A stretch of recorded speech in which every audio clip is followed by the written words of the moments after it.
En wayudo ni ati miyo madhodho kuom dweche auchiel ok yot mondo miyo mak ich.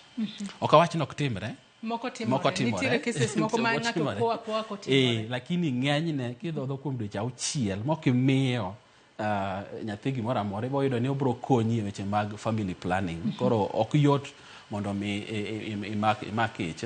But kendo kwang'iyo ni kendo bonding mar in gi nyathini sama idhodho nyathicha mano ben gima be keti machiegni gi nyathi kendo iyudo kuonde bond gi nyathini no kendo ing'e malong'o.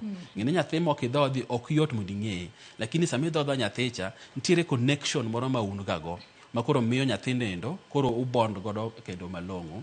Mara mogik ma be kala en ni okonyi e postpartum depression, paro mar wich.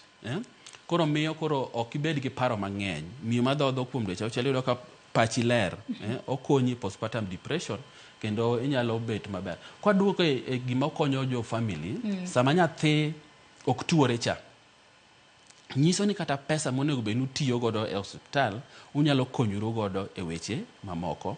Ok en chiemo midwa nyiewo. Chamama ok en chiemo midwa nyiewo, entiere sa ka sa. Koro ok ibi nyiewo chagno. To mano bende makele penjo moro mosenya kuom gadi ting mane mang'ama wuoro nitiere godo inyanyate kinde mang'ama miyo dhodho cha nikech ing'e ni kinde mang'eny nyathi kosenyuol to yudo ka ng'ama miyo ema bedo kod nyathi kuom thuolo malach nikech joma wuone kata kuonde mag tich imiyo giga mana paternity leave mano mar jumbe 2 kende. Kata kamano ting mane ma joma wuoro nitiere godo e chenro ni kata e weche mag dhodho nyithindo. Ok yot mondo miyo odhodh nyathi kuom dweche auchiel ka wan joma wuone ok wan kanyo. Kendo ok en gima yot ahinya.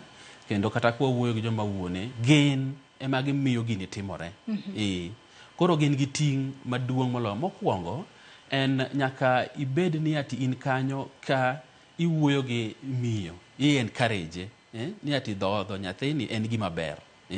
Nyaka ibed in kanyendo ma ok imiye stress. Ok ni ati in sama miyo dhodho ni sama onego bed ni odhodho nyathi e koka in idwa nomur ni chiemo, koka idwa mondo otim ang'o, koka idwa noterni pi e baf, koka onego bed ni idwa timo ang'o. Onego bed ni miye environment monyalo dhodho nyathi mayot. Onego bed ni in kaka ng'ama wuoro, onego bed ni iketo chiemo betie. Nikech ng'ama dhodho ni onego bed ni ochamo chiemo ma extra, ang' na wach bang'e.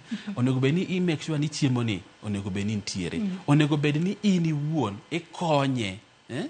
Kech samoro nyathi katin gin gi weche ma samoro ywak ang'o, onego bed ni konyo miyo iwembo ninde imbe samoro iting'o nyathini. Nikech ok onego bed ni ng'ama miyo kende ma bond gi nyathi, kata in ng'ama wuon onego bed ni bond gi nyathi. Koro onego bed ni imiyo miyo ni environment maber kendo mayot kendo ikonye e weche kata mag ot. Monego bed ni ati en kanyendo, konego bed ni ati en makoro timo gimoro amora to kendo onego bed ni odhodho be. Mogik monego bed ni joma wuoro onego bed ni timo kata ko mi wigi 2 ang'e samoro joma wacho ni wamiyo wigi 2 lakini ne dhi madala idhi baya ng'ango. Onego bed ni in kanyo samo neni no kende go kode mbaka miyo obet gi chuny mayot, miyo obet gi wich mayot ma onyalo bed ni odhodho ga nyathi. Koro stress onego bed ni golo, ok onego bed ni miyo ng'ama miyo ni. Koro joma wuoro be nigi wach maduong' ma gikonyo godo mine monego bed ni gidhodho nyithindo. Ang'e ni wach machielo makoro dago mar mondo mi wawuoye ni kotudore kod chiemo ahinya maga jogo ma mine ma podi dhodho. Kalo ni iki chiemo monego bed ni gichamo kinde mang'enya ng'ama miyo kosenyuol to nitiere jogo manyalo lindasi gi advices ni cham ma kiki cham mai. Bende nitiere mine moko ma kinde mang'eny gi ja complain ni kochamo chiemo makama to kayo i nyathi. Ibo bedo kingiso na dira mar wach ni kanye e wi wechego. Kata kamano yena mar mondo mi wakaw yoyo mokwongo mondi nyakora moge jwang' wamodho pi matin waduogo wadhi mbele kik idhi mabor.